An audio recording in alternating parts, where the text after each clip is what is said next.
Assalamualaikum warahmatullahi wabarakatuh. Yang kami hormati Kepala SMA Negeri 2 Purbalingga atau yang mewakili di sini yaitu Bapak Anwar Yasin selaku Wakil Kesiswaan. Yang kami hormati Bu Endah Sawitri selaku pemateri. Yang kami hormati Bapak Ibu guru serta karyawan SMA Negeri 2 Purbalingga. Alhamdulillahirobbilalamin, bersyukur mari kita panjatkan kehadiran Allah Subhanahu wa taala yang telah melimpahkan rahmatnya kepada kita semua sehingga pada siang hari ini Jumat 27 Oktober tahun 2023 kita di sini dapat berkumpul di lab biologi SMA Negeri 2 Purbalingga untuk mengikuti acara diseminasi budaya positif,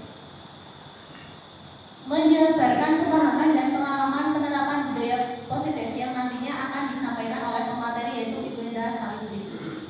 Sebelum acara dimulai, izinkanlah saya selaku pembawa acara membacakan susunan acara pada siang hari ini. Acara yang pertama adalah pembukaan, acara yang kedua sambutan dari kepala sekolah yang akan diwakili oleh Bapak dan Wakil Kesiswaan. Acara yang ketiga yaitu acara inti diseminasi budaya positif oleh Ibu Endah Sawitri. Acara yang keempat umpan balik. Acara yang kelima yaitu penutup. Untuk memulai acara pada siang hari ini, mari kita buka bersama dengan membaca basmalah bersama-sama. Bismillahirrahmanirrahim. Terima kasih. Lalu memasuki acara yang kedua yaitu sambutan dari Wakil Kepala Sekolah Bidang Kesiswaan kepada Bapak Anwar Yasin. Saya persilakan. Assalamualaikum warahmatullahi wabarakatuh. Bismillahirrahmanirrahim. Wassalatu wassalamu ala asyrofil anbiya'i wal mursalin wa ala alihi wa sahbihi ajma'in. Amma ba'du. Marilah kita panjatkan puja dan puji syukur kehadirat Allah Subhanahu wa taala. Dengan nikmatnya kita dapat berkumpul di sini untuk mengikuti diseminasi budaya positif. Semoga pelaksanaan ini berjalan dengan lancar. Pemateri yaitu Endah Sawitri SPD dengan judul Diseminasi Budaya Positif. Kita untuk mendukung atau menyemangati yang sedang melaksanakan diseminasi budaya positif yaitu Bu Endah. Berikutnya untuk kemajuan SMA Negeri 2 Purbalingga agar terwujud siswa yang disiplin. Karena anak atau siswa tumbuh sesuai dengan kontraknya sendiri. Pendidik hanya dapat merawat dan menuntun tumbuhnya kontrak itu. Semoga bisa lancar. Terus angkatan 10 yang sedang proses, semoga lolos semua. Amin amin ya rabbal alamin. Terus yang belum daftar untuk angkatan 11, semoga peminatnya lebih banyak daripada sebelumnya. Mungkin hanya itu yang saya sampaikan. Semoga berjalan dengan lancar. Sekian, assalamualaikum warahmatullahi wabarakatuh.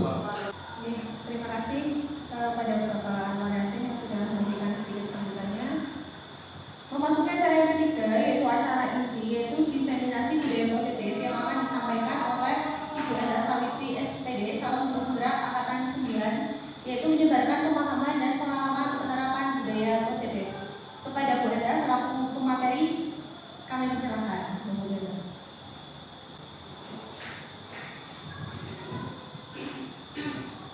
Bismillahirrahmanirrahim. Assalamualaikum warahmatullahi wabarakatuh.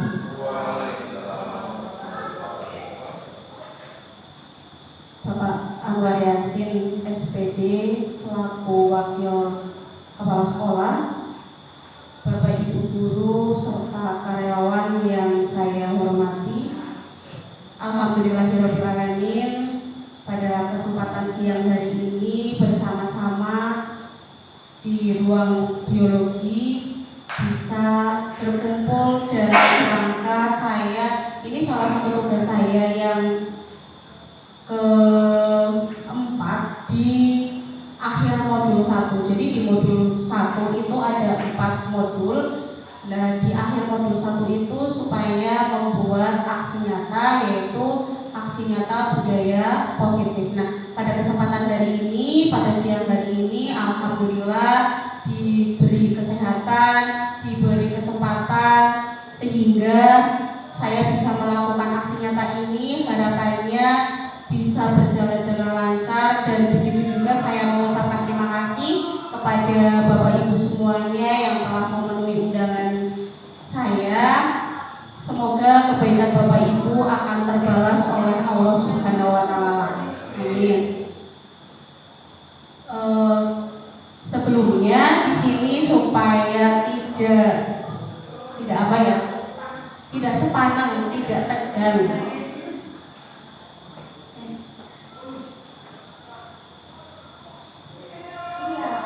Iya. Sebelumnya saya mengucapkan selamat datang kepada teman-teman semuanya, kepada Bapak Ibu guru.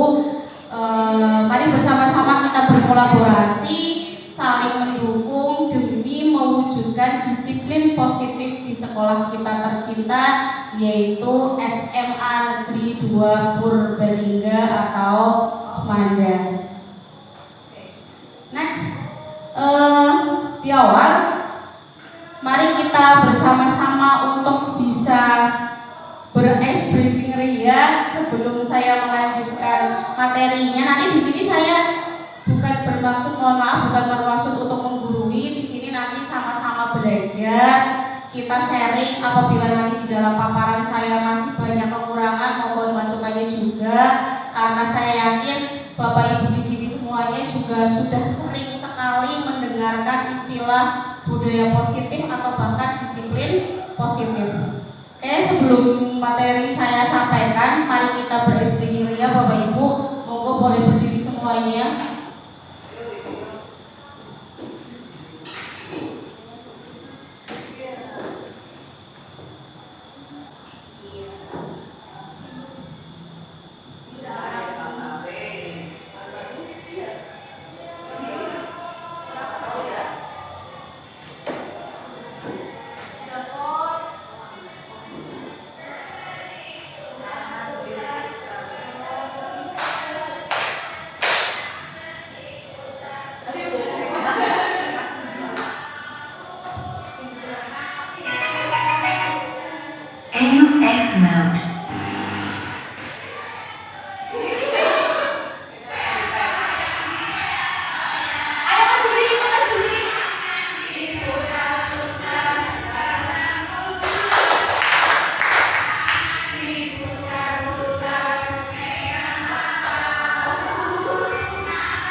Bapak Aris kenalin aja.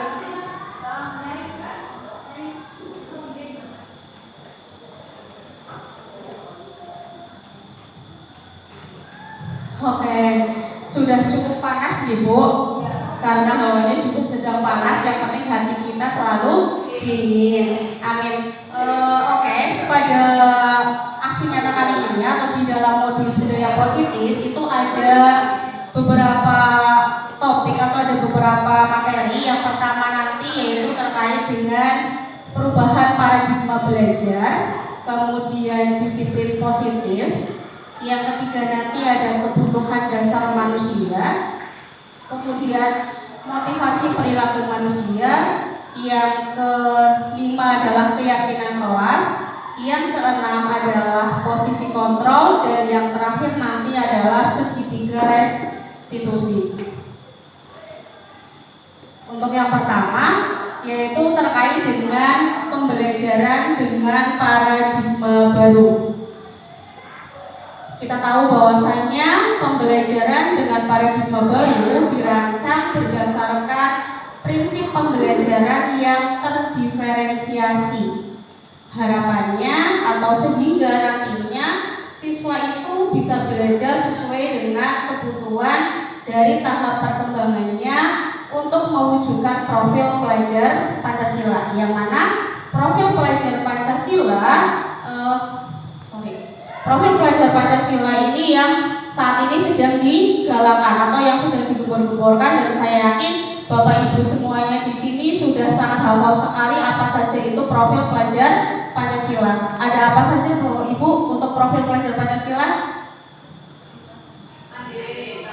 Ada mandiri, bernalar kritis, kreatif, beriman, bertakwa kepada Tuhan Yang Maha Esa, berkebinekaan global. Nah, harapannya pada saat ini pembelajaran itu dilakukan secara berdiferensiasi, yang mana nantinya memberi kesempatan kepada siswa itu untuk memiliki rasa tanggung jawab. Jadi nanti dengan pembelajaran berdiferensiasi itu bukan dalam rangka untuk membeda-bedakan dalam memberikan pelayanan kepada siswa, tapi justru kita itu dalam rangka melayani siswa supaya nantinya siswa itu bisa menjadi pribadi atau bisa terbentuk profil pelajar Pancasila di dalam diri siswa itu.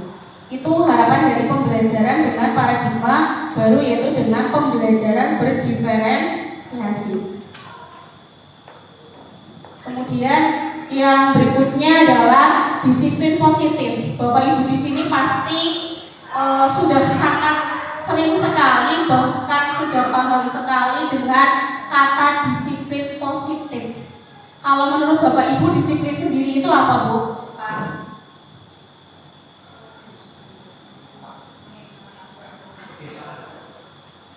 Kebiasaan, bertindak sesuai dengan aturan, karena dari diri sendiri paham itu benar, karena berasal dari diri sendiri akhirnya paham bahwa itu yang kita lakukan adalah benar. Ada lagi motivasi internal. Motivasi internal. Nah, jadi disiplin positif, kalau kita mendengar kata disiplin, seperti siswa sendiri mungkin kalau mendengar kata disiplin pasti itu adalah sebuah peraturan. Nah, sebuah nantinya ketika disiplin ini akan diterapkan menjadi sebuah budaya yang positif. Nah, di sini dalam budaya kita makna kata disiplin dimaknai menjadi sesuatu yang dilakukan seseorang kepada orang lain untuk mendapatkan kepatuhan. Kita cenderung menghubungkan kata disiplin dengan ketidaknyamanan. Terus buatan Pak. Nek krungu kata disiplin ki rasane ora nyaman. Oh, berarti aku diatur. Ada peraturan yang harus dipatuhi. Akhirnya mereka yang mendengar kata dengan adanya disiplin pasti akhirnya merasa tidak nyaman. Itu kalau yang masih belum paham. Nah, harapannya di sini akhirnya kita sebagai pendidik, tujuan kita adalah menciptakan anak-anak yang memiliki disiplin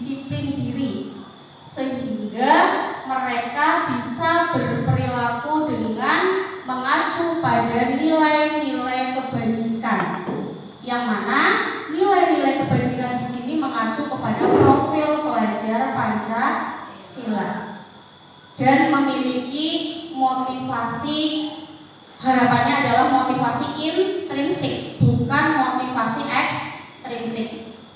Motivasi intrinsik itu berarti yang berasal dari diri sendiri, bukan pengaruh dari orang lain. Mungkin karena saya mematuhi peraturan, saya tidak datang terlambat supaya tidak kena poin, supaya tidak dimarahi, saya tidak tidur di kelas saat KBM supaya tidak ditegur oleh bapak ibu guru. Itu artinya mereka masih termotivasi dari luar, atau motivasi yang mereka dapatkan itu masih secara ekstrinsik. Jadi harapannya nanti sebagai pendidik bisa membangun disiplin positif pada siswa supaya mereka termotivasi secara intrinsik. Nah, ini selanjutnya, disiplin positif merupakan salah satu cara untuk menerapkan disiplin yang bertujuan untuk menumbuhkan kesadaran serta memberdayakan anak untuk melakukan sesuatu tanpa sogokan, ancaman, atau hukuman. Kalau anak-anak kita saat ini mungkin masih berdasarkan adanya hukuman ya, wedi mbok dihukum, wedi mbok dibimbing, mbok diundang wali kelas. Nah, harapannya nanti bersama-sama kita dengan memahami bersama-sama tentang budaya positif ini atau disiplin positif ini, harapannya nanti siswa kita, siswa SMA Negeri 2 Purbalingga itu bisa disiplin, bisa melakukan budaya positif tanpa harus kita oprak-oprak. Karena sejatinya kontrol itu ada pada diri mereka sendiri. Gitu ya Bapak Ibu. Selanjutnya, nah, untuk bisa mencapai atau bisa terpenuhi adanya disiplin positif tadi, melakukannya itu berdasarkan kebutuhan dasar manusia, yang mana kebutuhan dasar manusia itu adalah seluruh tindakan manusia itu pasti memiliki tujuan tertentu. Semua yang kita lakukan adalah usaha terbaik kita untuk mendapatkan apa yang kita inginkan. Ketika kita mendapatkan apa yang kita inginkan, sebetulnya saat itu kita sedang memenuhi satu atau lebih dari kebutuhan dasar kita. Monggo Pak Ali, Pak Wasis.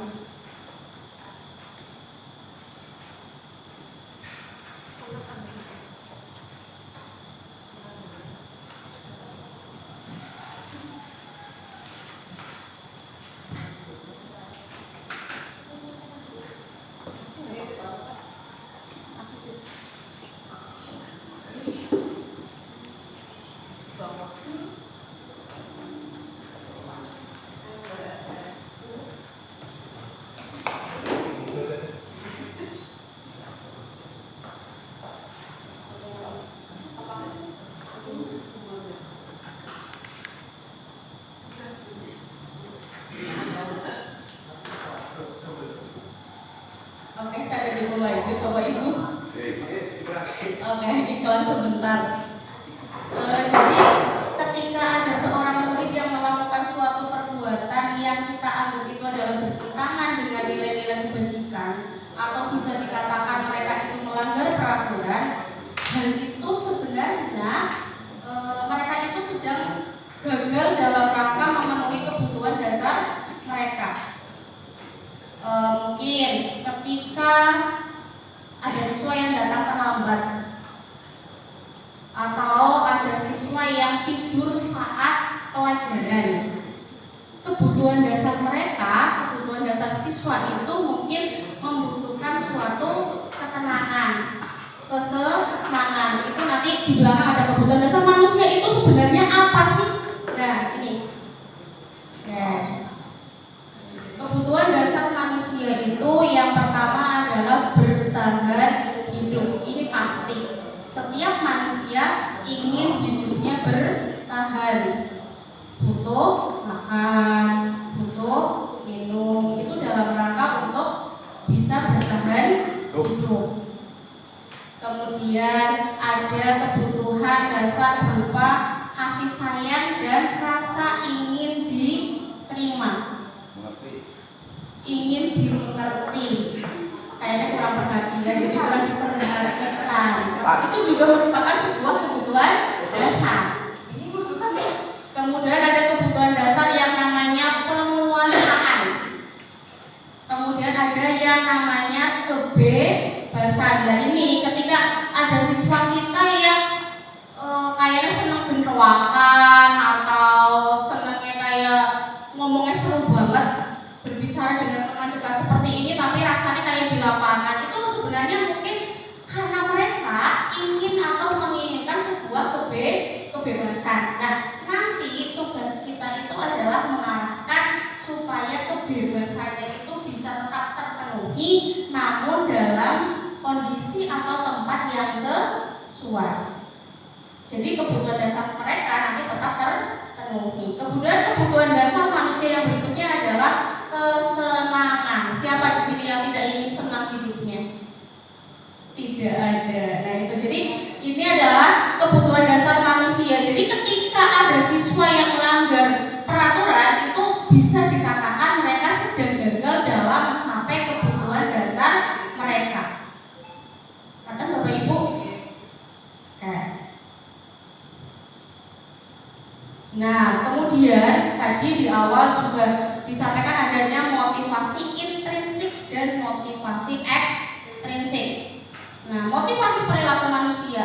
Motivasi itu merupakan dorongan yang timbul pada diri seseorang secara sadar, harapannya itu secara sadar atau tidak sadar untuk melakukan suatu tindakan dengan tujuan tertentu. Nah, di dalam melakukan suatu dorongan, melakukan suatu tindakan itu manusia ada 3 motivasi, yaitu mereka melakukan sesuatu dalam rangka menghindari ketidaknyamanan atau hubungan. Misalnya dalam hal ini adalah siswa. Siswa itu menghindari ketidaknyamanannya, menghindari hubungannya, berusaha datangnya tidak terlambat. Walaupun ngantuk habis sholawatan supaya tidak alfanya sudah terlalu sering, akhirnya berangkat. Itu dalam rangka mereka masih dalam rangka menghindari adanya hukuman atau ketidaknyamanan ketika aku berangkat besoknya pasti merasa tidak nyaman karena wali kelas akan memanggil dia. Kemudian teman-temannya mungkin akan mengatakan gede dewinya lu sholawatan kok, akhirnya orang angkat orang datang keterangannya atau alasannya mungkin yang tidak masuk akal, padahal sehat alasannya sakit. Nah itu terus berarti artinya motivasi itu masih bersifat, kalau yang pertama berarti menghindari ketidaknyamanan atau hukuman, artinya motivasi itu masih bersifat dari luar atau ekstrinsik. Kemudian atau siswa itu melakukan motivasinya dalam rangka untuk mendapatkan imbalan atau penghargaan dari orang lain. Contohnya misalnya siswa mau mengerjakan piket. Piketnya rajin banget, jadwalnya piket mesti makanya gasik, padahal hari-hari biasa kalau tidak piket berangkatnya itu pas bel. Itu dalam rangka apa? Mereka supaya mendapatkan penghargaan. Wah rajin ya piket, akhirnya berangkat. Itu jadi dalam rangka untuk mendapatkan penghargaan. Kepengen di alam, itu kan artinya penghargaan. Atau ketika bapak ibu guru, biasanya di sini masih ada yang ketika ada siswa maju menjawab, akhirnya dikasih sebuah penghargaan, dikasih remote dalam bentuk apa, seperti itu masih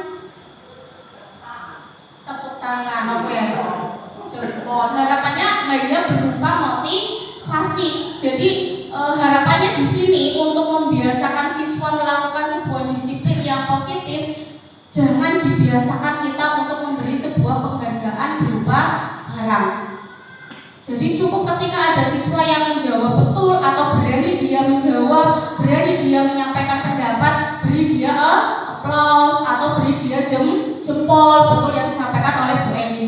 kan biasakan dia diberi suatu benda wujud barang, itu akan malah justru akan mematikan kreativitas. Itu sebagai ucapan terima kasih Pak Wasis.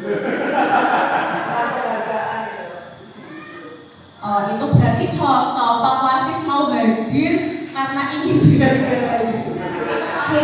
Berarti motivasinya masih extrinsic. Nah, nanti juga bersama-sama nanti harapannya bukan hanya siswa yang memiliki motivasi intrinsik, tapi kita juga diharapkan sebagai pendidik ataupun tendik dalam melayani siswa itu harapannya juga secara intrinsik. Oh iya, tugas saya adalah melayani Bapak Ibu guru yang memerlukan administrasi.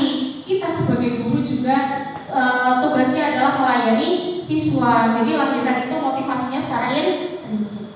Kemudian motivasi yang berikutnya itu, nah ini yang sifatnya intrinsik dalam rangka menghargai diri sendiri. Bukan karena ingin dihargai oleh orang lain, tapi kita ingin menghargai diri kita sendiri karena kita sudah diberi tugas, kita sudah diberi amanah. Artinya rasa tanggung jawabnya itu muncul lahir dari dalam diri sendiri. Nah, nanti tugas kita sebagai pendidik tadi di sambutannya Pak Ayah sudah luar biasa, bahwasanya kita sebagai pendidik hanya bisa merawat, menjaga tumbuh kembangnya siswa, ibaratnya itu tanaman. Kita menjaga, menyiram supaya tumbuhnya itu subur. Nah, nanti harapannya siswa kita memiliki motivasi yang bersifat intrinsik. Sampai sini Bapak Ibu, ada yang mau memberi tanggapan mungkin? Monggo Pak.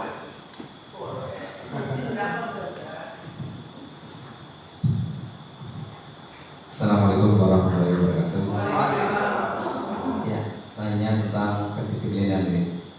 Agar anak berdisiplin positif dengan kesadaran dari lubuk hati yang paling dalam, bagaimana caranya?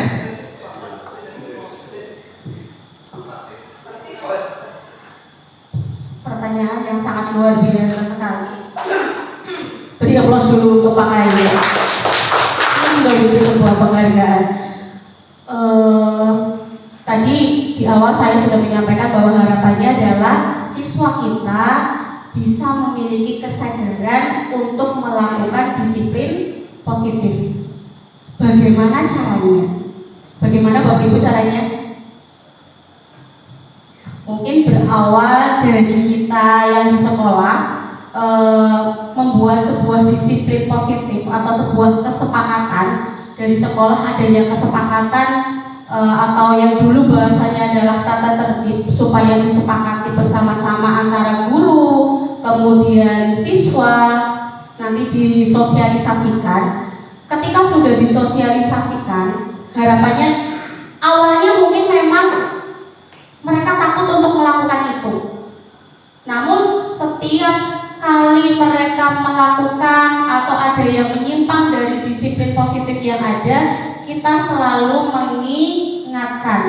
Jadi jadikan itu adalah sebuah kebiasaan bagi siswa untuk melakukan hal yang positif dan tidak lupa untuk selalu berkolaborasi. Jadi Bapak Ibu jangan jenuh-jenuh, jangan bosan-bosan untuk bisa mengingatkan kepada siswanya dengan cara dulu kita juga harus mencontohkan.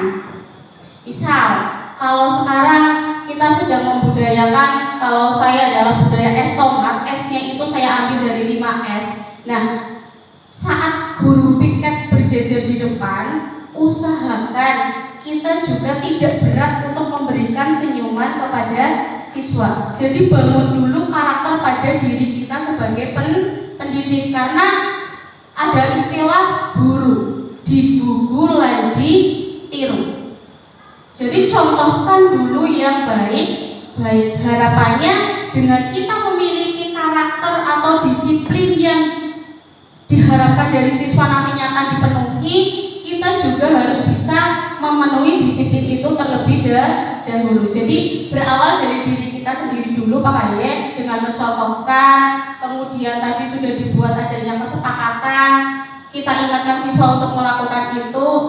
Insya Allah dengan diawali dari diri kita pendidik, kemudian kita tidak cuek-cueknya, tidak bosan-bosannya untuk mengingatkan, untuk mengajak mereka selalu melakukan disiplin positif. Akhirnya nanti akan menjadi sebuah budaya, akan menjadi sebuah kebiasaan, akhirnya akan terbangun karakter yang positif. Begitu Pak Aye.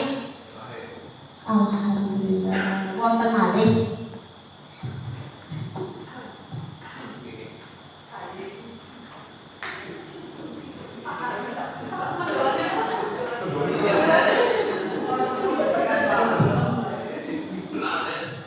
Bu Endah, mohon izin menanggapi pertanyaannya Pak Ayi. Tadi kan bagaimana caranya mewujudkan disiplin positif kan gitu ya. Kalau gambaran saya Bu, itu mirip orang menjalankan ibadah sholat Bu. Orang yang sudah terbiasa menjalankan sholat 5 waktu, dia ada satu aja yang tinggal, mesti rasanya orang penakut. Nah gitu. Pak Aye dengar suara adzan, Allahu Akbar, langsung angkat. Itu. Pulang dari masjid, lihat saya baru wudhu, sholat asar manis, kayak gitu. Dan masih gereja kayak gini, jadi sholat asar, apalagi si duhur Bu. Itu contoh kecilnya kayak gitu Bu. Pak Wasis sama Pak Wasis terbiasa sholat tepat waktu. Jam 1 urung sholat ya mesti reang. Duh ki keterangan sih urung sholat ya gitu. Nah itu mungkin disiplin positif itu mirip orang menjalankan ibadah sholat. Jadi telat semending, apalagi sampai tertinggal itu mesti rasanya ada yang kurang. Iya. Nah itu cara menumbuhkannya bagaimana? Ya mirip-mirip mungkin dari kecil sudah terbiasa. Iya, jadi istilahnya sudah ada orang tuanya, nah itu sudah ada, ayo wayai sholat. Nah, karena terbiasa itulah. Jadi kalau ada sesuatu yang kurang itu menjadi kurang seret di hati kita, begitu. Jadi kalau misalnya ada anak sholat, si begitu, wong tuane itu berarti tadi yang istilahnya masih intrinsik.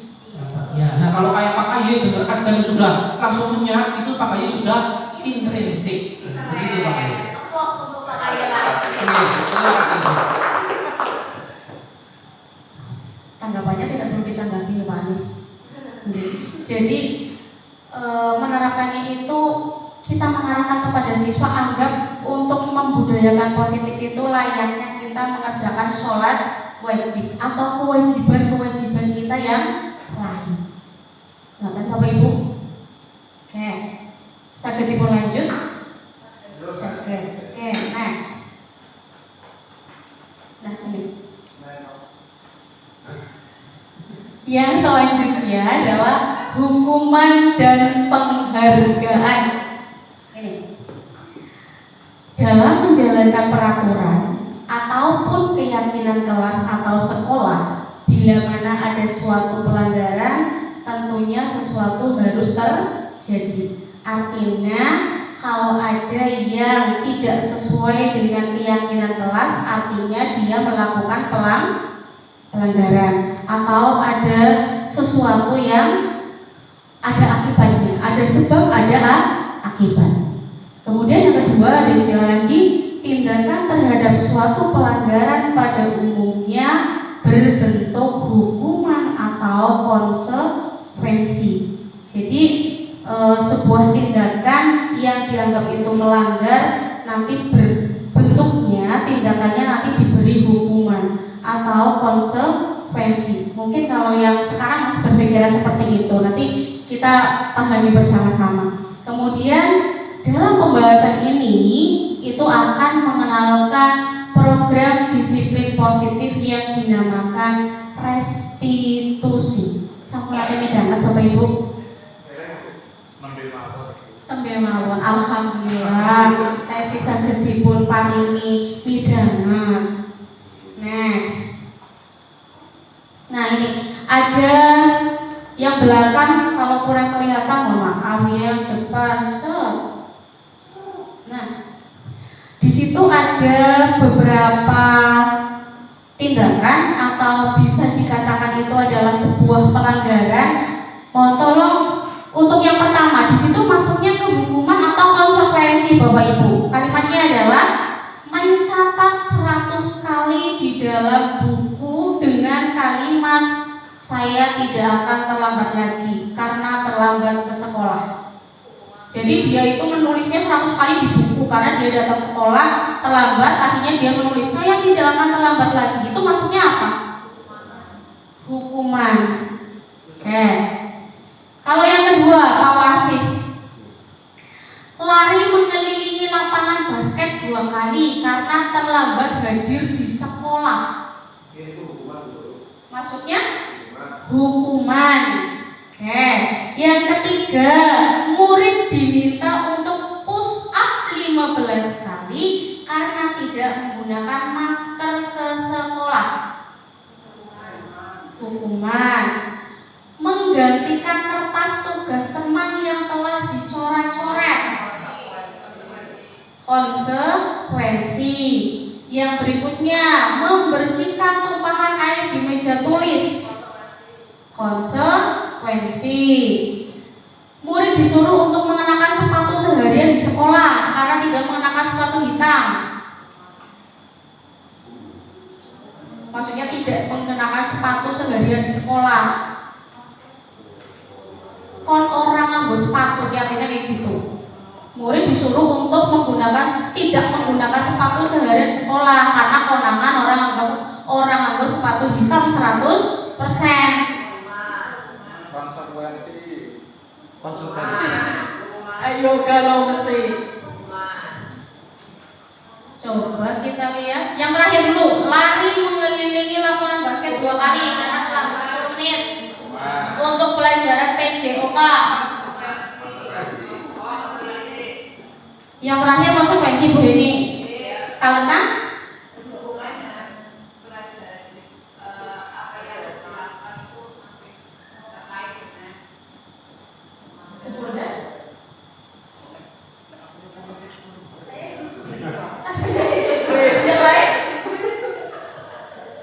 ayo, jangan galau Bapak Ibu. Yang terakhir konsekuensi. Oke, kita lihat ya.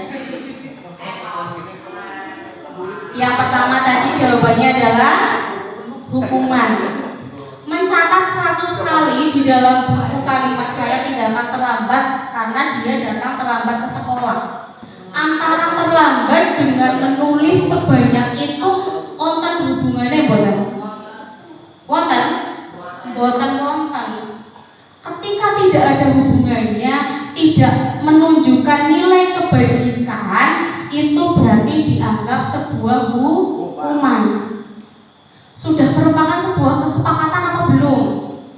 Atau berhubungan dengan nilai kebajikan atau tidak? Ketika tidak berhubungan dengan nilai kebajikan atau tidak menimbulkan adanya nantinya nilai kebajikan pada diri siswa itu, berarti artinya itu adalah hukuman. So that yang tadi kalimat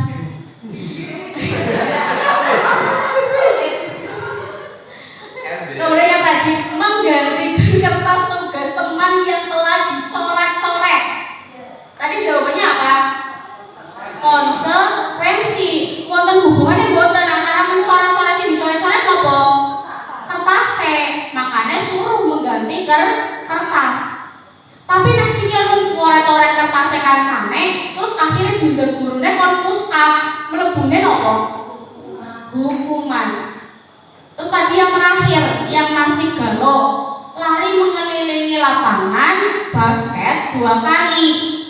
Mungkin kalau karena terlambat, kalau sampai situ mungkin bisa dikatakan itu sebuah hukuman. Tapi karena di sini masih nyambung dengan pelajaran PJOK, mungkin sudah ada kesepakatan dengan guru PJOK-nya, so that masuknya ke konsekuensi.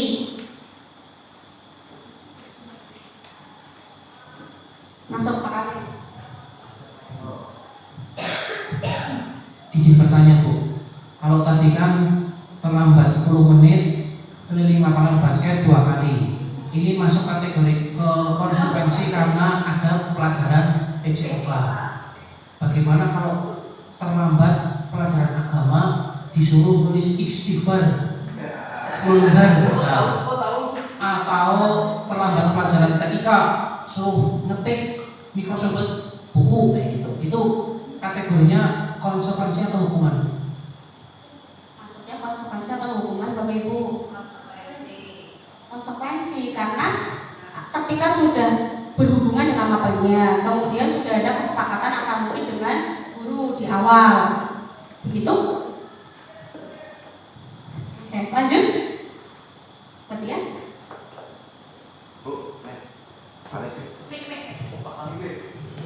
Berbicara tentang konsekuensi, apakah ada pembatasan? Misalkan saya Pak Basis beragama supaya menulis 100 kali, apakah itu masih di dalam wajar? Nah, pertanyaannya kapan di dalam dikasih apa hukuman itu konsekuensi atau hukuman? Ada batasannya? Kesepakatan dong, jadi bikin Pak Basis tetap kali 100, nah itu ada semacam itu. Jumlahnya dibatasi atau tidak? Itu berarti kembali ke kesepakatan awalnya Pak Ali. Kalau misalnya Pak Wasis tadi, loh, uang Pak Wasis aja 50, masa Pak Ali 100? Ya mungkin di pembelajarannya Pak Wasis, kesepakatan antara Pak Wasis dengan kelas tersebut, kelas yang diajar oleh Pak Wasis membuat kesepakatannya adalah 50 kali. Selama Pak Ali memberi kesepakatan, membuat kesepakatan dan itu disepakati dengan siswanya, jadi nanti ketika membuat kesepakatan itu bukan kita yang membuat terus siswanya kudu menyetujui, itu bukan. Kita membuat dulu, kita sampaikan kepada siswanya kira-kira disepakati apa mboten, atau lebih baiknya lagi malah siswa yang untuk mengungkapkan kesepakatan yang diinginkan di dalam kelas mapel tersebut atau di dalam kelas perwalian Bapak Ibu. Begitu Pak Ali. Jadi pembatasannya ada dibatasi dengan kesepakatan. Oke, break dulu karena ada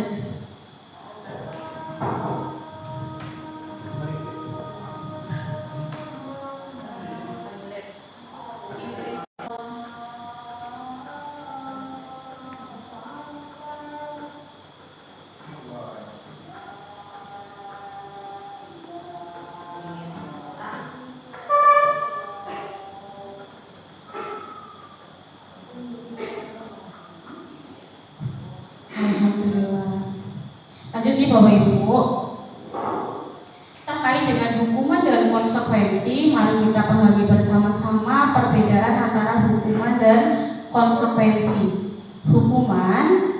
Hukuman itu tidak terencana, kemudian murid tidak tahu apa yang akan terjadi. Tapi kalau konsekuensi itu terencana dan sudah disepakati. Kemudian kalau tadi murid tidak tahu apa yang akan terjadi, di sini dibuat guru dan murid, jadi murid sudah tahu apa yang menjadi sebuah kesepakatan. Kemudian yang ketiga, murid tidak dilibatkan dalam membuat kesepakatan. Tadi di dalam konsekuensi, siswa atau murid itu dilibatkan dalam membuat kesepakatan kelas atau kesepakatan mapel. Kemudian kalau hukuman itu bersifat satu arah, artinya hukuman itu singgawe ya gurune, asalnya sekang gurune, belum ada kesepakatan, siswa itu tidak tahu. Contoh yang tadi, nah, lari mengelilingi lapangan basket 2 kali karena terlambat hadir di sekolah. Padahal di dalam kesepakatan kita itu tidak ada yang mengatakan dan siswa datang terlambat berlari di lapangan basket 2 kali. Nah, ketika itu dilakukan, itu artinya hukuman. Kemudian berupa fisik maupun psikis, artinya hukuman itu bisa disakiti dengan perbuatan atau kata-kata. Misalnya kalau mengatakan, ini yang masih sering saya dengar apa ya? Pas bisa dikatakan sebuah hukuman. Karena berasalnya dari satu arah, bukan merupakan sebuah kesepakatan. Jadi mari bersama-sama kita itu harus membiasakan yang positif. Walaupun itu mungkin yang dianggapnya adalah guruan, tapi ketika itu dibiasakan, bukan menjadikan sebuah karakter yang baik, bukan menjadikan itu merupakan budaya yang positif. Gitu. Nah, kalau konsekuensi itu, guru selalu memonitor murid. Jadi dengan adanya kesepakatan, wali kelas tuh mengamati. Hari ini yang tidak berangkat siapa? Masih dimonitor ya. Tapi kalau hukuman sepuluh anaknya yang terlambat yang mono, arep dihukum yang mono, itu berarti hukuman. Kemudian murid tetap dibuat tidak nyaman. Artinya karena masih terikat dengan kesepakatan. Walaupun sudah disepakati bersama-sama oleh murid, tapi murid itu masih melakukannya karena supaya tidak menyeleweng, tidak melanggar kesepakatan yang sudah disepakati bersama-sama. Itu perbedaan antara hukuman dan konsekuensi. Saged diterima Bapak Ibu? Oke. Next.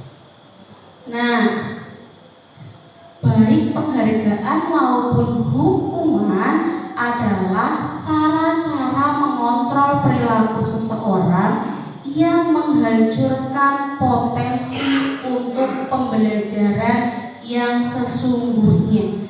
Jadi artinya ketika kita memberikan hukuman atau sekalipun penghargaan tadi yang hanya memberikan satu buah pulpen, itu justru akan menghancurkan potensi siswa tersebut. Kenapa? Karena siswa itu nantinya bisa berkembang karena ingin mendapatkan sebuah penghargaan.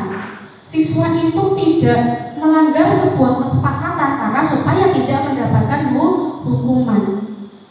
Jadi nanti itu akan membiasakan motivasinya ekstrinsik.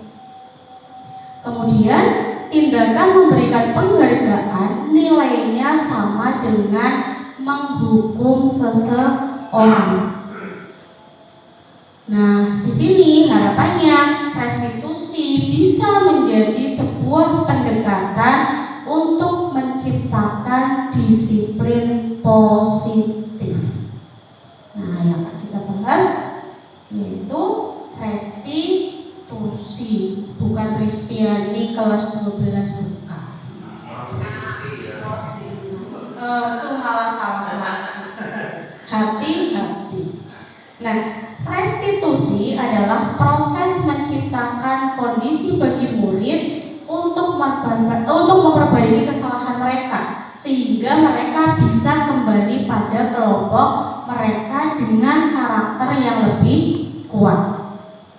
Restitusi adalah proses kolaboratif yang mengajarkan murid untuk mencari solusi sebuah masalah dan membantu murid berpikir tentang orang seperti apa yang mereka inginkan dan bagaimana mereka harus memperlakukan orang lain. Jadi kalau menurut saya restitusi itu adalah sebuah diskusi dengan orang atau murid kita nantinya yang melakukan pelanggaran yang dianggap bagi kita itu adalah pelanggaran. Bukan tugas kita untuk menghukum, tapi harapannya dengan restitusi ini adalah mengajak diskusi si anak tersebut untuk menemukan solusinya sehingga dia itu nantinya tidak selalu merasa bersalah, kemudian akhirnya bangkit rasa tanggung jawab dan mandiri pada diri siswa tersebut. Nah, di sini ciri-ciri restitusi itu atau restitusi sendiri adalah sebuah pilihan. Jadi merupakan pilihan dari siswa itu mau seperti apa. Kemudian bukan menebus kesalahan, tapi belajar dari kesalahan. Jadi setiap kesalahan yang dilakukan oleh siswa diharapkan bisa terpetik sebuah pelajaran bagi mereka. Harapannya lagi bisa memperbaiki hubungan untuk mengevaluasi tindakan terhadap orang lain. Dan di sini restitusi itu tawaran, bukan paksaan. Bisa menciptakan kondisi bagi murid untuk menyelesaikan masalah dan berbuat lebih baik lagi. Kemudian menuntun untuk melihat adanya ketidakselarasan antara tindakan dan keyakinan yang diinginkan. Nah, dengan restitusi nantinya bisa menemukan kebutuhan dasar yang mendasari tindakan pelanggaran tersebut. Tadi kan di awal dikatakan ketika ada siswa yang melakukan pelanggaran bisa jadi karena dia salah dalam memenuhi kebutuhan dasarnya. Tadi kebutuhan dasar ada kasih sayang. Nah, makanya ketika ada siswa yang melakukan kesalahan apa, kita harus menggali background keluarganya atau ada masalah apa sebenarnya kamu kok bisa seperti ini. Nah, nanti di situ tergali, oh ternyata karena dia membutuhkan sebuah kasih sayang, karena dia menginginkan sebuah kebebasan. Mungkin karena di rumahnya selalu pendapatnya orang tua yang harus dipakai, jadi dia itu tidak memiliki kebebasan. Jadi harapannya dengan restitusi itu bukan dalam rangka kita memaksa untuk melakukan apa yang menjadi sebuah kesepakatan, tapi menemukan solusi bersama-sama untuk bisa mengembalikan identitas diri siswa tersebut. Begitu Bapak Ibu? Halo. Kita pakai clue dulu coba kayaknya.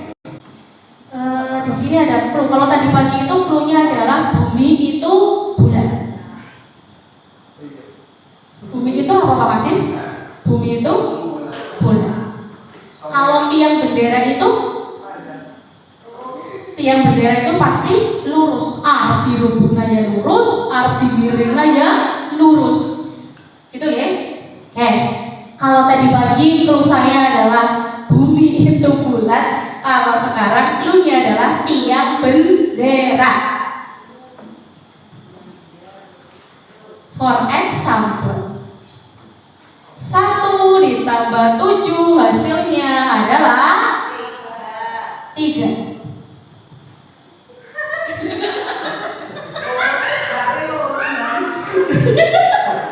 Ayo. Oke. Tapi Butika juga tertantang kayak ini ya, Butika ya. Lagi. Itu tadi contoh ya, bubodan. Bubodan. 7 ditambah 2 hasilnya ya.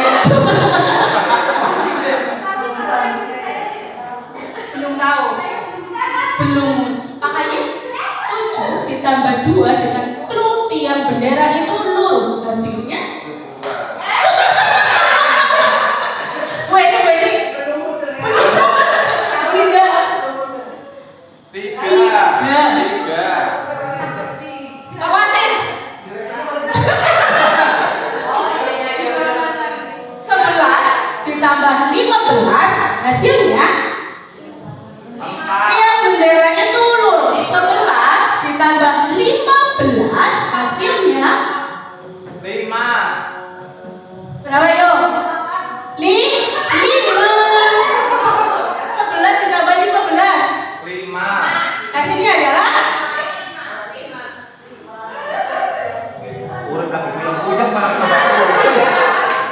lah mau ketemu sepanjang kabin ya. Ya 5 Bu. Kata kuncinya adalah garis lurus. Sudah paham? Asal yang belum paham? Pak Pasis. Tapi di pikiran saya sama Pak Wasis lurus itu beda lagi.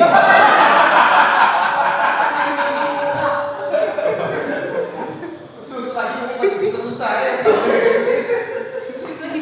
Udah? Sudah?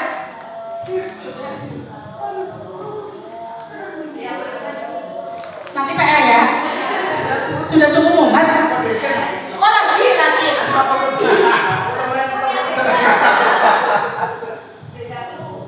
Beda clue. Yang bumi bulat lagi. Enggak Oh, yang dilurus. Bu Eni sudah paham Bu Eni?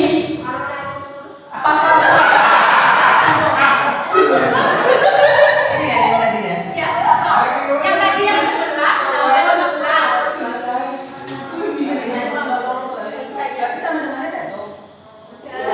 Angkanya saja. 11 tambah 15 sama dengan 5. Berarti dicari yang lurus. 11 ya. 11 kan satunya 2. Satunya 2 ada 2. Terus 15 yang lurus Terus 5-nya ada 2 dan samping. lurusan apa enggak? Telu 3. tambah 3 sama dengan 3. Mau lihatnya sih lurus-lurus bae lho Pak. Gitu.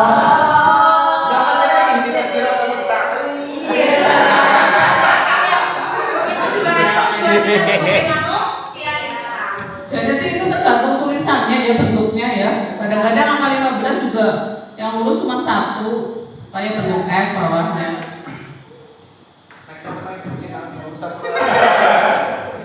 Lagi Bu Bondan? Sudah? Ya, anak saya gimana kapan gitu? Oke, jadi wong tadi ketiannya kok sepaneng temen aku di sore. Oke, next.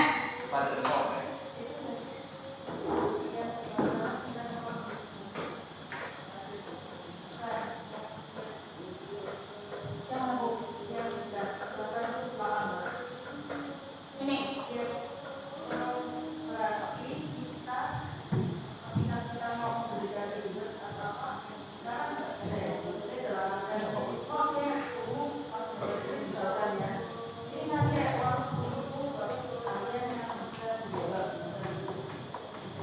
Diharapkan sekarang itu ketika kita memberi reward itu hanya berupa apresiasi saja. Keren, luar biasa seperti itu. Dikasih jempol. Kalau misalnya Bapak Ibu banyak kesempatan, silakan bikin stiker juga boleh. Kalau misalnya ribetnya berubah benda tapi sudah kesepakatan dari awal boleh. Tapi nanti akhirnya itu menjadi sebuah kebiasaan. Akhirnya nanti siswa itu juga bukan kemarin udah disepakati. Nah akhirnya mengacu kesepakatan tapi dengan yang tadi kurang pas sesuai dengan budaya yang positif. Nah itu juga bisa jangan diadakan. betul. Jadi ketika mungkin masih ada di beberapa kelas yang tidak piket, yang datang terlambat didenda itu ya. Nah itu sebenarnya juga merupakan motivasi yang kurang pas. Jadi monggo nanti tugas kita sebagai pendidik, sebagai yang di sini sebagai wali kelas atau mungkin yang sebagai pembina eskul juga monggo sama-sama kita mengingatkan. Harapannya siswa itu bisa berdisiplin positif dengan lahir dari diri sendiri. Akhirnya nanti muncul rasa tanggung jawab. Akhirnya nanti siswa kita bisa atau membudayakan hal yang positif, akhirnya menjadi sebuah siswa yang berkarakter baik. Nonton Bapak Ibu? Nih. Memang tugas kita ketone tah nyirami tanaman, mupuk tanaman, tapi justru luar biasa sekali. Jadi ketika itu diniatkan dengan lillah, maka yang kita dapat adalah berkah. Tapi yang apa-apa diawali dengan lahjan, sing kita dapat adalah lelah. Itu jadi niati bismillah, akhirnya lillah. Sama-sama di sini saya juga tidak menggurui, masih sangat belajar sekali.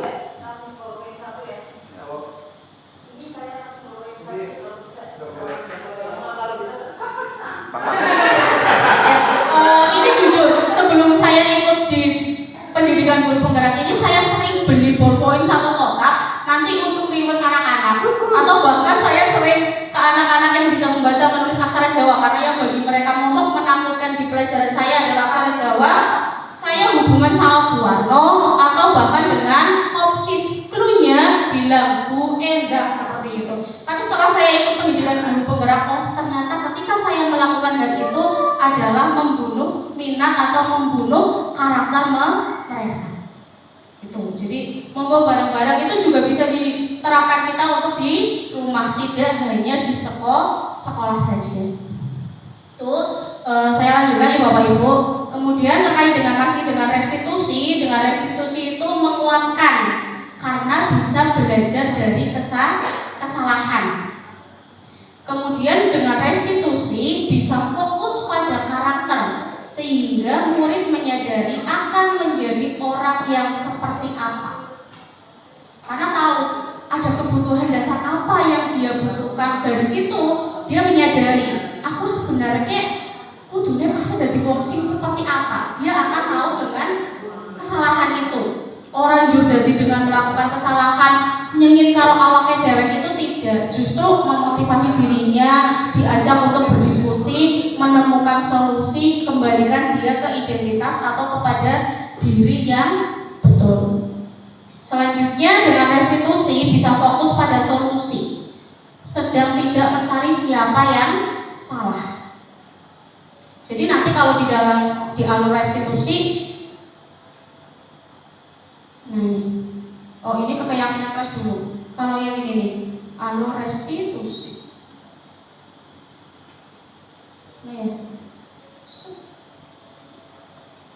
Nah ini. Kalau tadi bicara restitusi, alurnya ketika kita melakukan sebuah proses restitusi, yang pertama kita lakukan adalah validasi tindakan yang salah. Artinya ketika ada siswa melakukan terlambat misalnya, Mas, Mbak, terlambat kenapa? Kamu tadi datang terlambat ya? Iya. Oh, kenapa? Tanya alasannya itu kenapa? Ketika masuk akal, oh yang pantas. Jadi divalidasi dulu tindakan dia yang salah, yang dianggap salah bagi kita, divalidasi dulu. Ada apa sebenarnya dia itu salah. Setelah itu kita lari ke alur yang menanyakan keyakinan.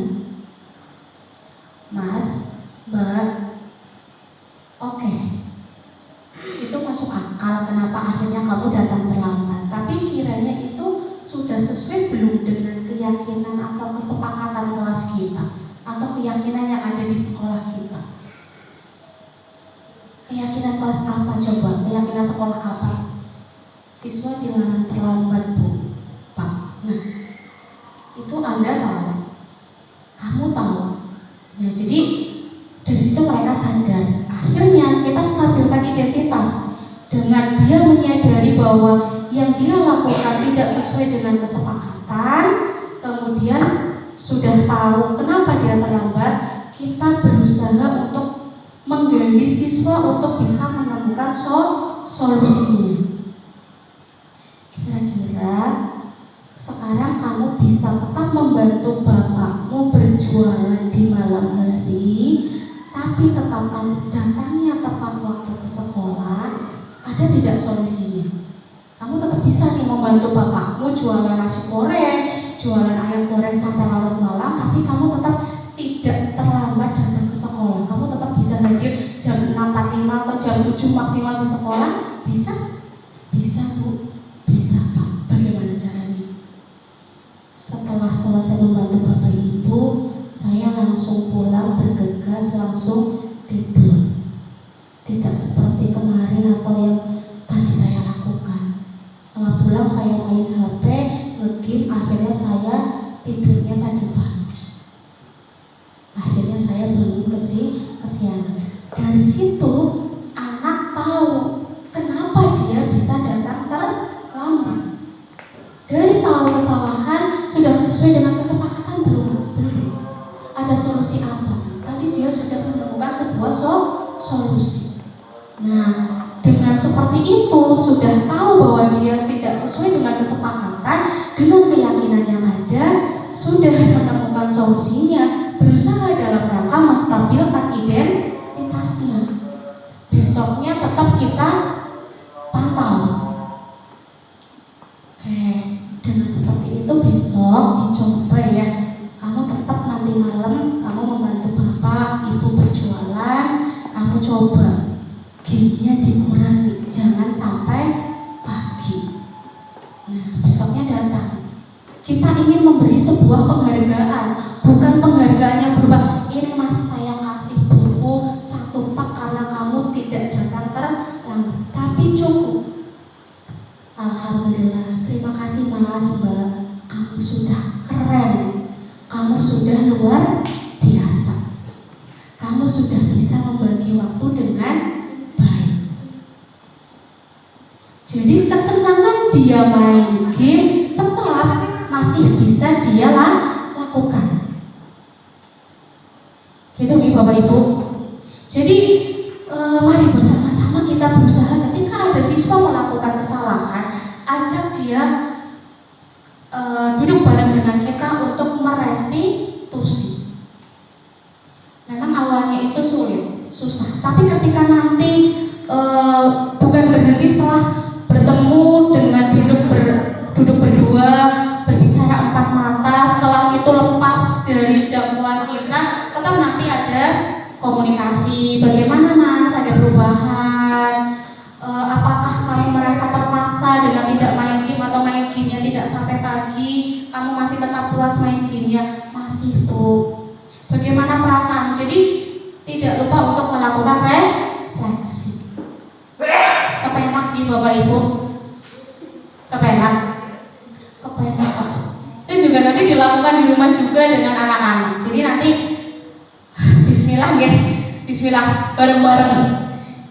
Itu jadi dalam rangka untuk restitusi. Sampai restitusi barangkali ada yang mau memberi tanggapan? Oke, Bu Tika silakan.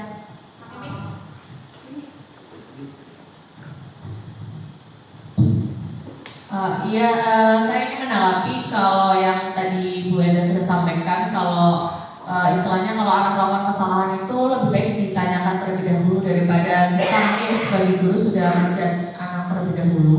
Karena ini pengalaman saya, ada anak yang cerita ke saya, katanya gini, maksudnya saya belum apa-apa sudah kayak marahin dulu gitu. Padahal saya sebetulnya nggak apa-apa Bu, kalau saya ditanyain dulu kenapa gitu. Saya nanti ibaratnya saya nggak apa-apa kalau suruh minta maaf atau memang saya salah gitu, tapi guru lebih baik hendaknya bertanya dulu kepada saya. Misalkan anak ternyata ngantuk ketiduran di dalam kelas, nah mungkin kita juga menyadari ya tanpa kalau di kelas pun ketika kita sedang mendengarkan orang lain berbicara pun kadang-kadang kita sendiri sebagai guru ngantuk gitu ya. Nah anak pun mungkin juga ngantuk atau di rumah juga habis tidurnya terlalu larut malam gitu.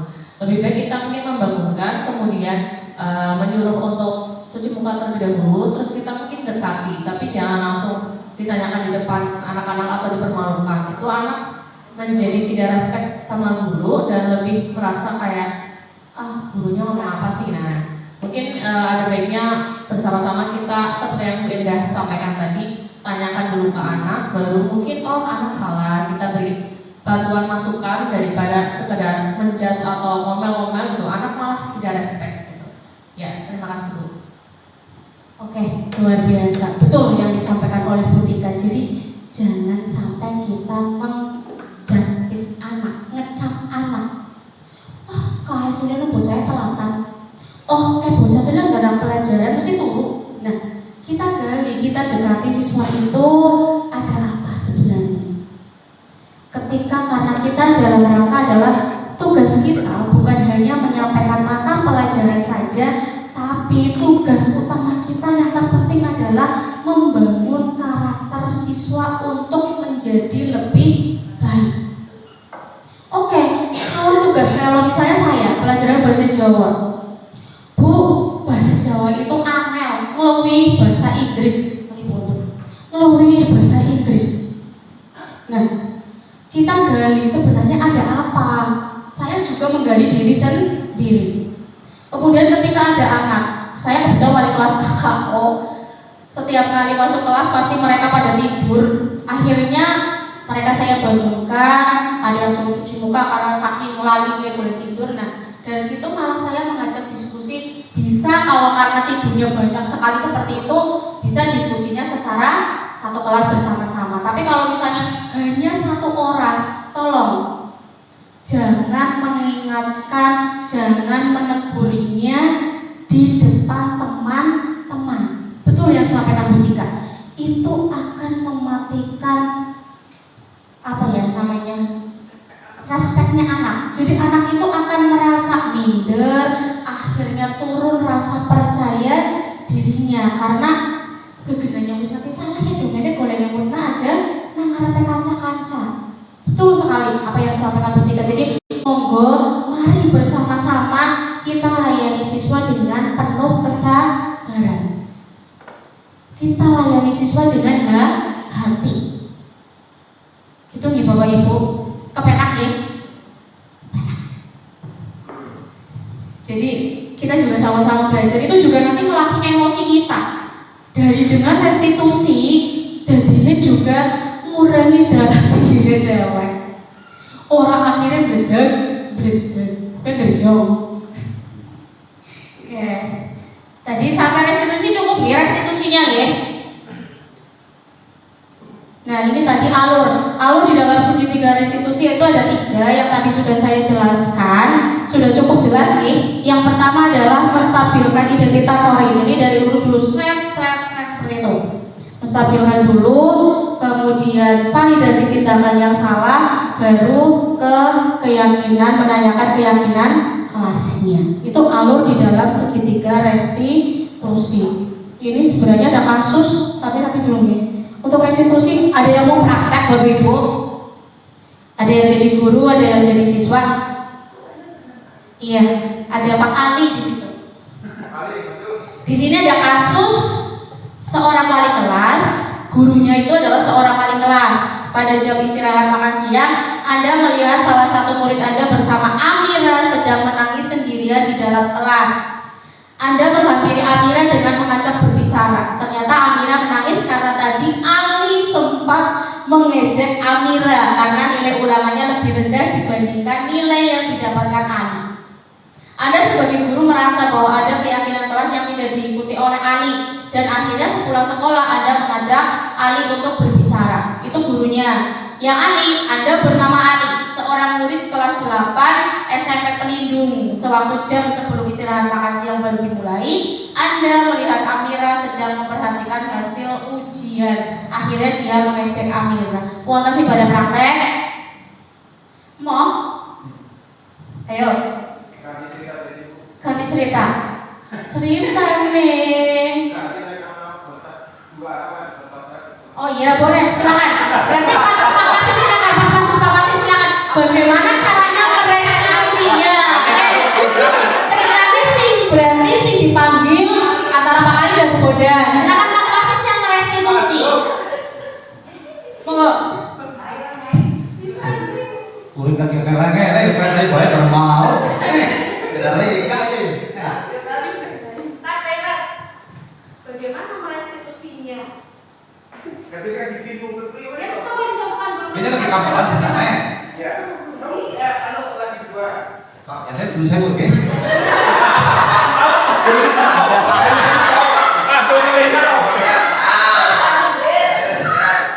Kan contoh ini juga kok, contoh ini. Kalau contoh ini.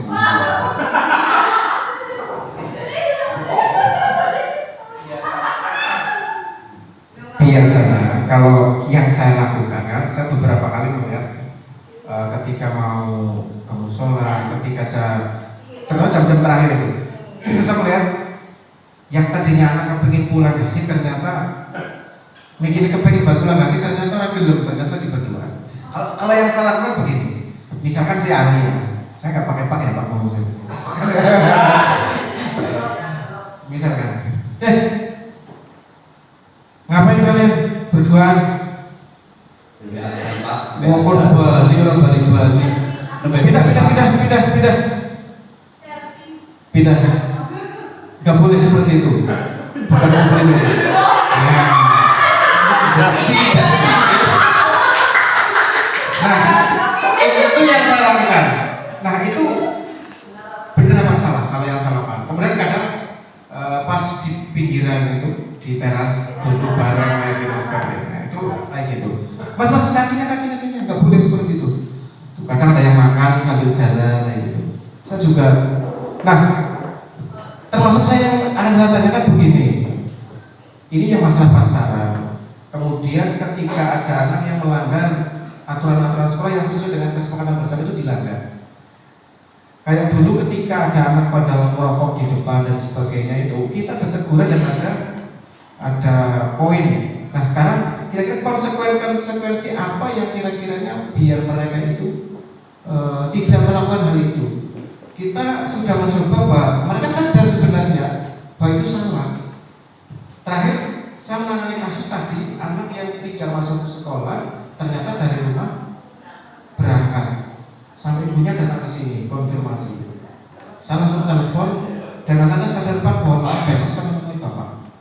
Tadi saya sebelum ngantar anak ketemu. Dia tahu sebenarnya dia itu salah, tapi melakukan. Lah, apakah dengan adanya tadi apa tadi restitusi itu nyokotinnya prostitusi? Itu ya itu coba saya salah nggak menegur yang tadi ini. Mungkin mohon maaf ada kata-kata kurang berkenan, mohon maaf. Assalamualaikum warahmatullahi wabarakatuh.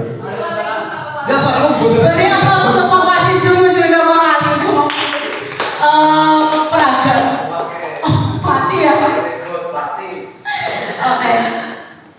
Kira-kira kalau tadi yang dilakukan Pak Wasis menegur siswa yang sedang berduaan, karena kita tahu kalau bukan muhrim jangan sampai berdempetan gitu nih. Nah, tadi yang dicontohkan Pak Wasis itu kira-kira sudah melakukan restitusi atau belum?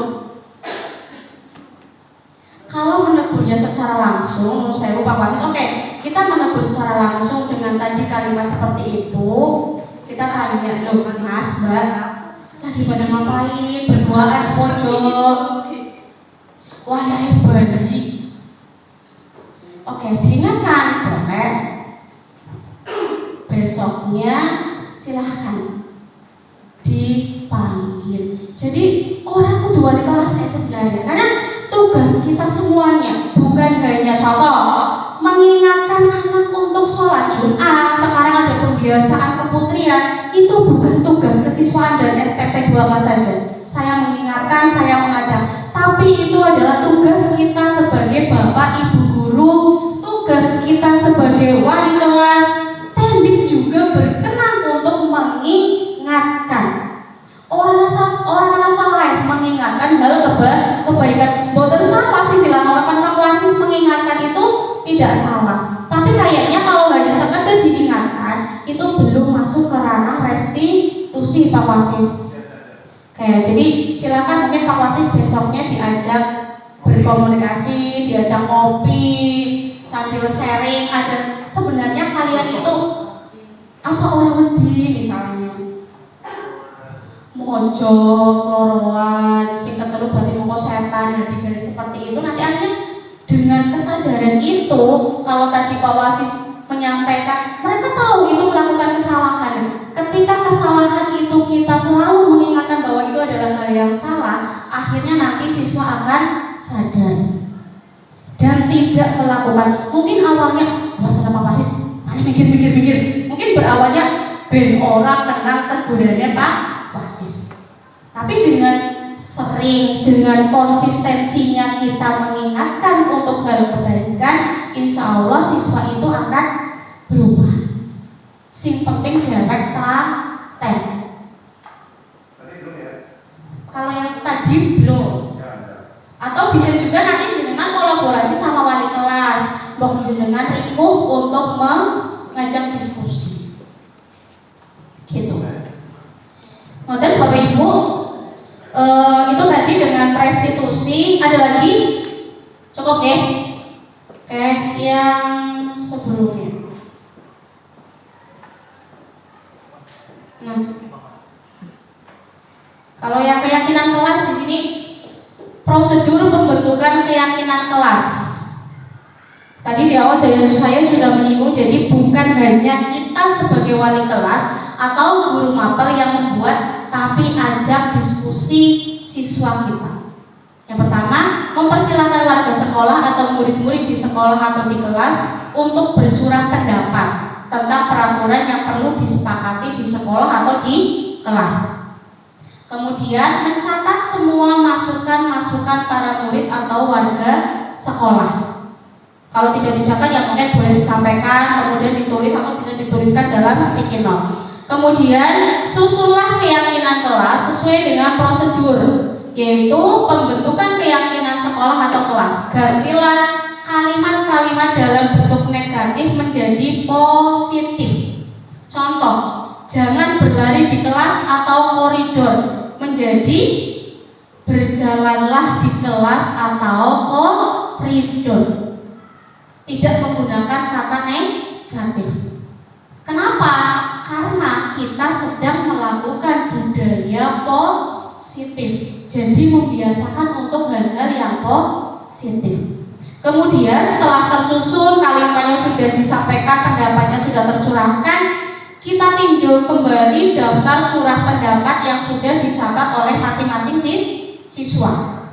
Kemudian masuk ke proses persetujuan atau penandatanganan. Jadi akan lebih fasih kesepakatan itu selain diketahui oleh wali kelas ataupun guru mapel, siswa juga harus menandatangani. Jadi nanti keyakinan kelas itu atau kesepakatan kelas itu akan lebih kuat. Baru dipublikasikan. Itu untuk prosedur dalam pembentukan keyakinan sekolah atau keyakinan kelas. Sudah melakukan semua ini Bapak Ibu. Ini nanti bisa menjadikan kendali kita. Walaupun kembalinya kontrol itu pada diri mereka masing-masing. Oke, selanjutnya dengan keyakinan kelas ini akhirnya, nah ini contoh.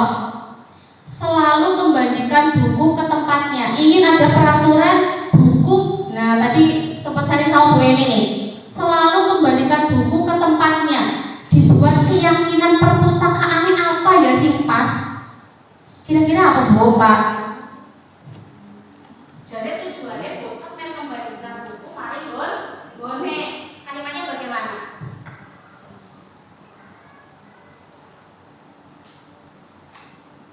Jadi keyakinan kelas itu ia menunjang ke nilai kebajikan. Kalau mengembalikan buku berarti menata menjadi rapi ya. Sing hubungannya karo nilai kebajikan apa? Angger wis nilih berarti dibalik kamari gone maning. Berarti apa? Disiplin, bertanggung jawab. Jadi kalimatnya cukup tanggung jawab. Artinya tanggung jawab dalam mengembalikan buku ke tempatnya. Dilarang mengganggu orang lain. Keyakinan kelasnya apa? Orang ganggu kancane. Menghargai orang lain, menghormati orang lain. Oke.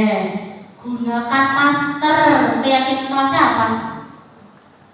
Jagalah kesehatan. Berarti kan kebutuhan dasarnya itu. Kita lihat ya. Nah itu tanggung jawab. Tadi Bu ini menyampaikan dilarang mengganggu orang lain. Keyakinan kelas yang diharapkan mengharapkan siswa supaya memiliki karakter apa, baik apa, menghormati orang lain. Report Bapak Ibu.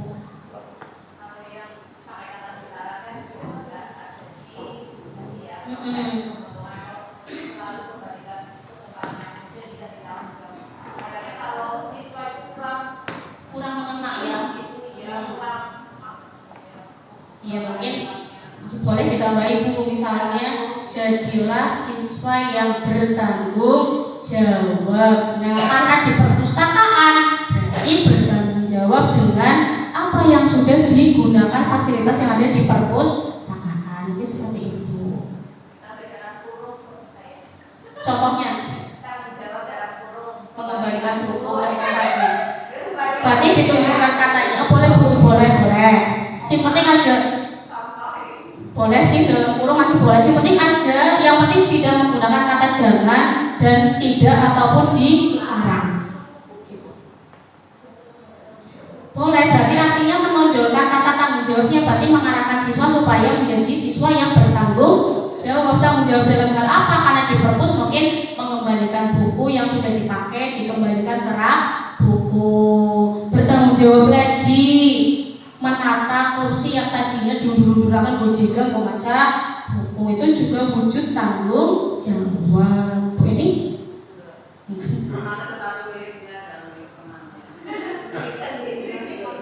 sandal bar sholat yang jiwate sandal, sandalnya dewek kerja sandalnya kan sanek. Nah itu jadi mungkin kalau mau diingatkan bahwa ambillah sandal sendiri aja, tulis jangan mengambil sandal milik orang lain, tapi ambillah dengan penuh tanggung jawab. Nanti dijio tanggung jawab gue, atau ambillah dengan penuh kejujuran.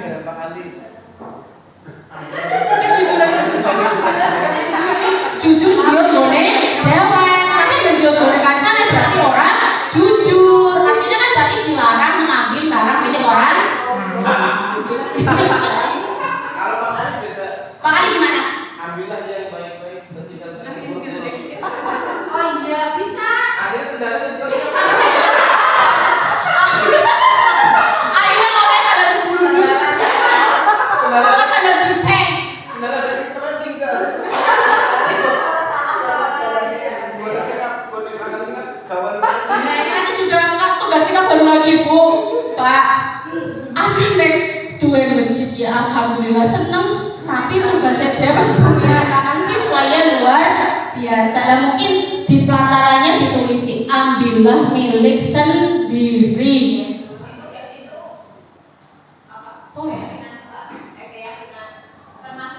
Boleh. Nanti disepakati. Mungkin berawal dari anak rohisnya dulu yang membentuk keyakinan itu, sama anak rohis ditandatangani oleh anggota rohis sama pembina, diketahui sebagai penanggung jawab sekolah adalah bapak kepala sekolah, baru disosialisasikan.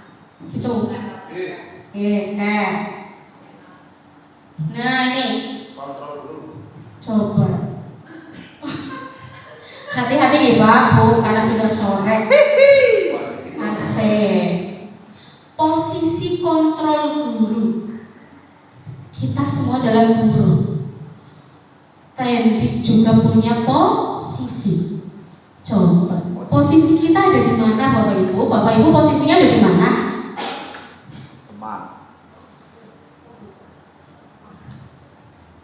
Pemantau.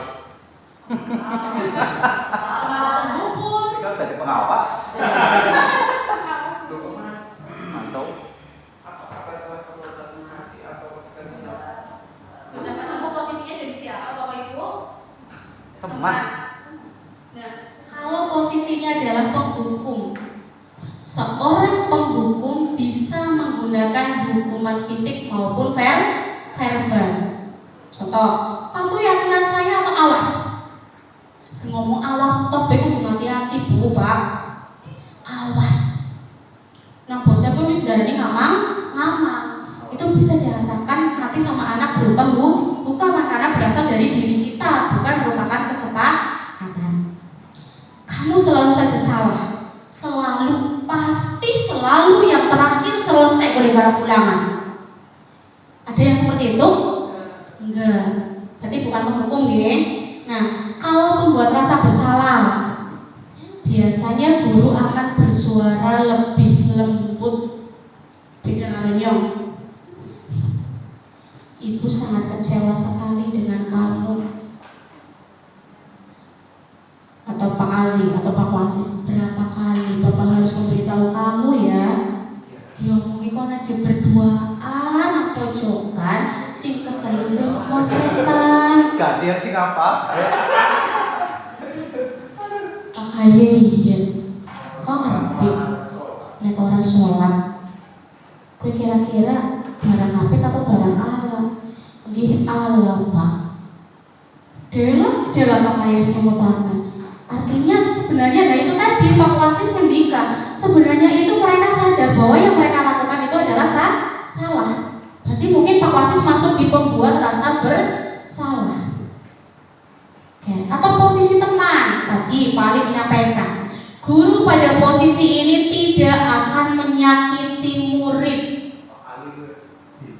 namun akan tetap berupaya hati-hati mengontrol murid melalui persuasi dengan ajakan, ayo bantulah demi bapak ya, kayak kali banget ya, senengnya direwangi nyong demi nyong ya, ayo ingatlah bantuannya bapak selama ini ngapain ini yang api, kayaknya yuk kepen paling musola, aku lagi boleh sinau belajar agama santai, kayak kanca banget ya, ngajak sifatnya itu lebih banyak mengajak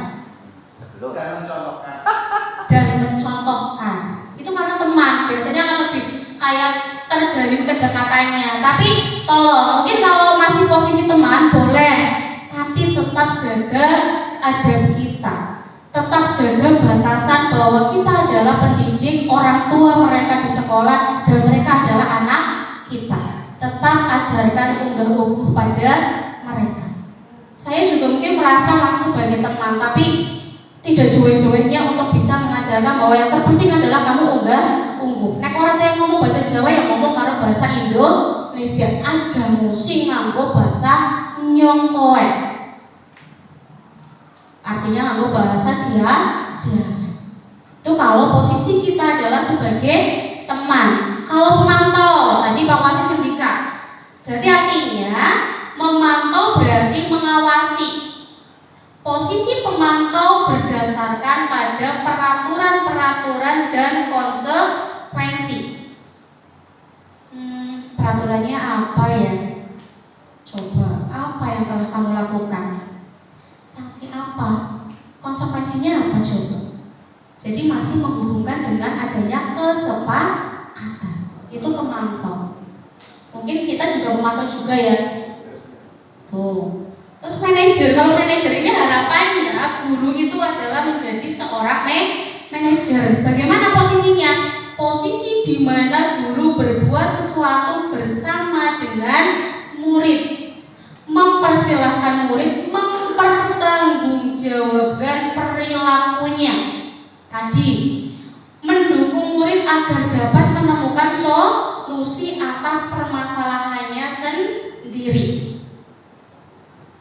Apa yang kita yakini, coba ingat lagi keyakinan kelas kita. Oh iya Bu, saya tidak sesuai dengan keyakinan kelas kita. Lalu ada rencana apa kamu untuk memperbaiki hal tadi? Atau hal yang telah kamu lakukan karena tidak sesuai dengan keyakinan kelas. Jadi lebih menggali solusi, membangun rasa tanggung jawab kepada siswanya. Sampun Bu Pak. Kadang ya, kadang jadi manajer juga, kadang jadi manajer, kadang jadi pemantau, kadang juga jadi teman. Insya Allah kita bukan menjadi penghukum ya, karena kita ada kesepakatan. Harapannya posisi kita adalah menjadi seorang manajer, yaitu dengan itu tadi. Itu ya. Oke. Nah, posisi ideal seorang guru, posisi di mana guru berbuat sesuatu bersama dengan murid, mempersilahkan murid mempertanggungjawabkan perilakunya. Jadi ini harapannya adalah kita menjadi posisi sebagai manajer, bisa membangun tanggung jawab bersama dengan siswanya, bisa menemukan solusi atas kesalahan atau pelanggaran atau ketidakpasan dari kesepakatan yang sudah disepakati. Nah ini tadi sudah ya, nanti sampun selesai Bu. Alhamdulillah. Masuk ke sesi umpan balik. Monggo barangkali dari awal hingga akhir yang mana sebenarnya di sini Bapak Ibu sudah lebih mumpuni. Saya tidak bermaksud untuk nguyai atau menggurui Bapak Ibu, tapi di sini kita lebih cenderung ke sharing terkait dengan budaya positif demi terciptanya siswa SMA Negeri 2 Purbalingga yang berkarakter baik. Monggo yang memberikan umpan balik ataupun tanggapan boleh. Pak Anies Bu.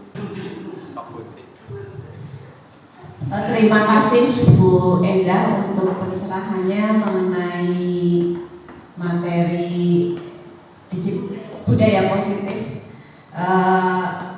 Materi ini sebenarnya bukan hal yang baru gitu, tetapi ternyata aplikasinya di lapangan sungguh-sungguh sangat sangat susah gitu. Mungkin karena belum terbiasa, belum membudaya.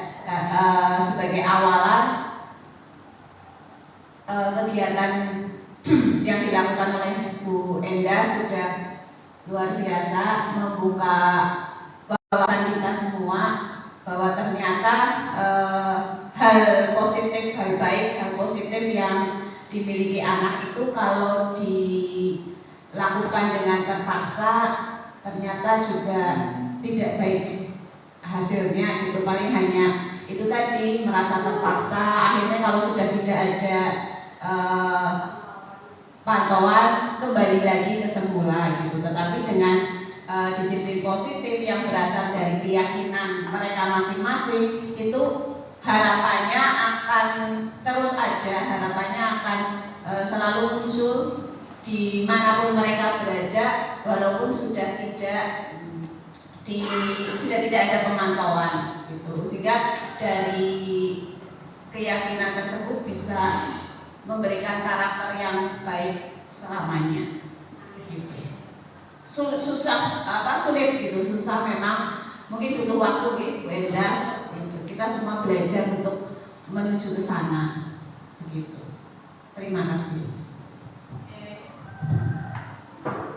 Oke, Bu Heni sudah sangat cukup mewakili sekali. Atau Pak Kaya mau menyampaikan? Sudah cukup. Oke, jadi memang betul yang disampaikan Bu Heni. Kalau kita hanya angel temen ya, tapi tidak ada salahnya kita untuk mencoba. Mencobanya tidak hanya sekali dua kali, tapi kita melakukan secara konsisten dan tidak lupa untuk selalu berkolaborasi untuk bisa mencapai budaya positif itu tadi terbudaya atau menjadi sebuah kebiasaan yang baik, sehingga nantinya bisa membentuk sebuah karakter yang positif. Gitu nggih Bapak Ibu. Jadi kesimpulannya, silakan mari bersama-sama kita berkolaborasi untuk bisa melakukan sebuah budaya yang positif dengan konsisten, akhirnya bisa membentuk siswa SMA Negeri 2 Purbalingga yang berkarakter baik, akhirnya bisa unggul dibandingkan dengan sekolah-sekolah yang lain. Siswa kita bisa memiliki mandiri yang tinggi, punya rasa tanggung jawab yang luar biasa. Begitu Bapak Ibu, dan akhirnya terima kasih dari saya, kurang lebihnya mohon maaf. Terima kasih atas perhatian dan atensinya yang luar biasa dari Bapak Ibu.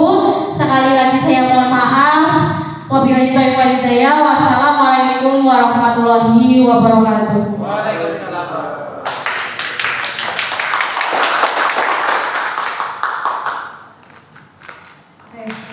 Ya, terima kasih Bu Endah atas materi yang tadi disampaikan.